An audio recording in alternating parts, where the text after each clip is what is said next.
want to talk a little bit today about inner child. This video will be segmented into 4 parts. Part 1 is going to be what is the inner child. Part 2 is going to be signs that you have a wounded inner child. Part 3 is going to be ways that you can heal the inner child.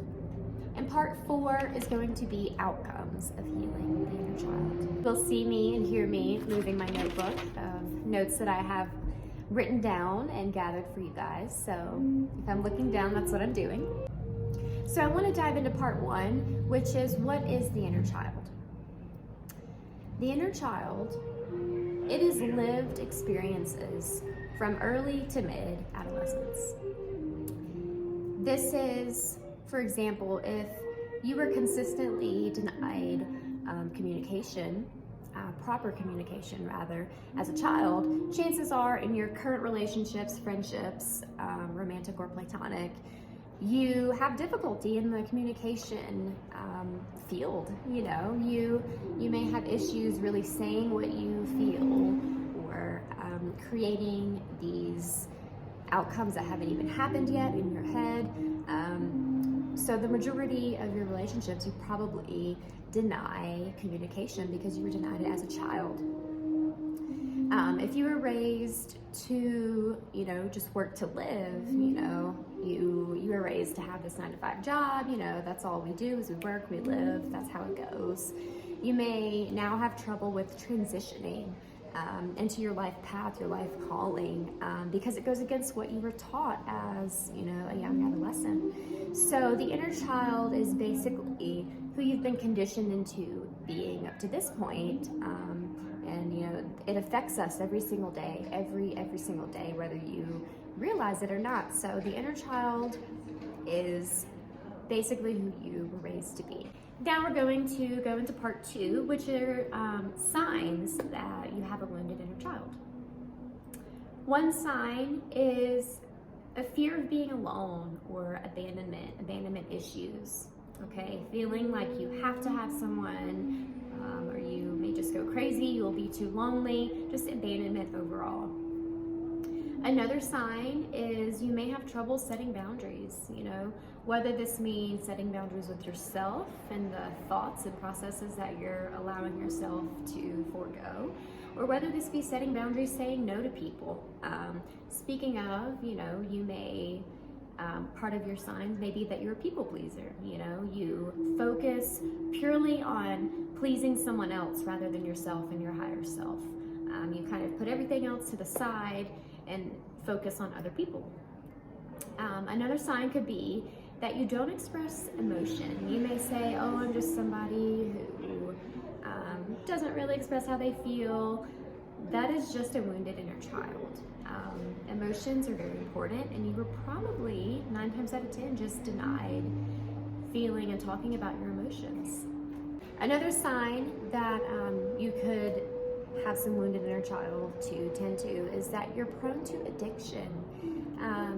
This can be, drug addiction, but this can also be sex addiction, over drinking, oversleeping, all of the things that you do too much of, that you try to cover your wounds with. Now we're going to go into part 3, which are ways that you can heal the inner child. So the first true step is to decide that you're ready for the change. You're ready to change your energy. You're ready to not feel this way anymore. You are ready. You notice that adjustments need to be made and you're ready to do it. So that's the first step. The most important thing about healing the inner child is all about reliving the situations and the moments, okay? About resurfacing, bringing them back to the surface to process them appropriately, rather than how you were probably taught and society teaches us to just push it down, let it go, forget about it. That's not the appropriate way to process and heal and release. The appropriate way is to feel the emotions, okay? Feel what it makes you feel. Think about different situations, go back, think about, why do I react this way? Why does this make me feel this way? What emotion am I feeling and why am I feeling it? And this is going to take time, okay? This is something that has very likely been repressed for a long time.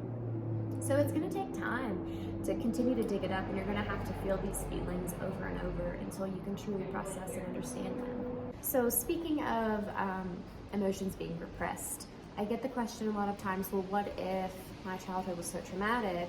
Or what if it's so repressed that I can't even remember these memories from my childhood? What if I pushed it away so far?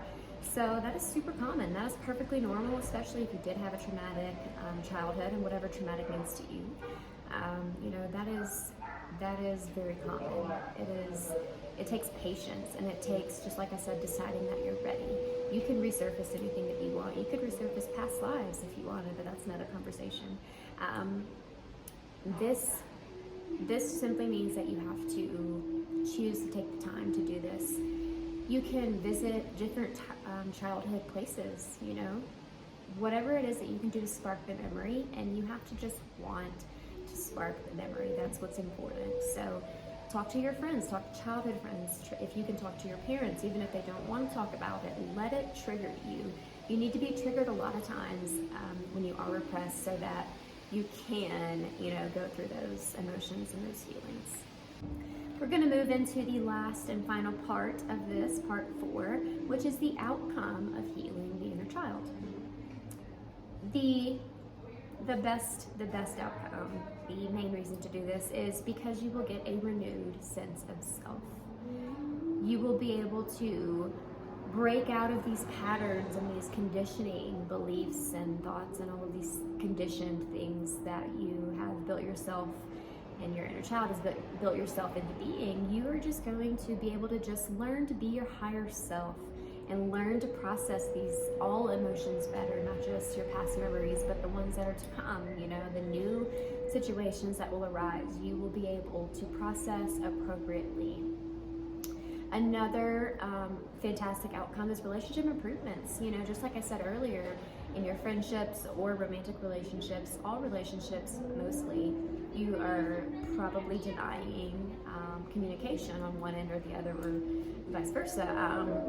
This is going to improve your relationships, learning how to communicate, learning how to open your throat chakra, because with a wounded inner child, 9 times out of 10, your throat chakra is closed. And when this is remotely closed, this is our chakra of communication. Okay, if this is remotely closed, not only can you not communicate what you need and say what you need to yourself or to other people, but you also cannot receive it appropriately. You can't receive the guidance that you need, you know, whether from other people or from your therapist or anyone. You have to be ready to do the entire healing with this, and that includes opening your throat chakra. You know, a lot of times, a lot of you probably in these altercations or trying to talk to your loved ones, you probably even just get this tough, hard feeling in your throat, you know, that is like a block, like it hurts, it throbs. It used to happen to me until I opened my throat chakra. So you're not crazy, that's a real thing. It is your energy, your body responding to you, telling you what you need.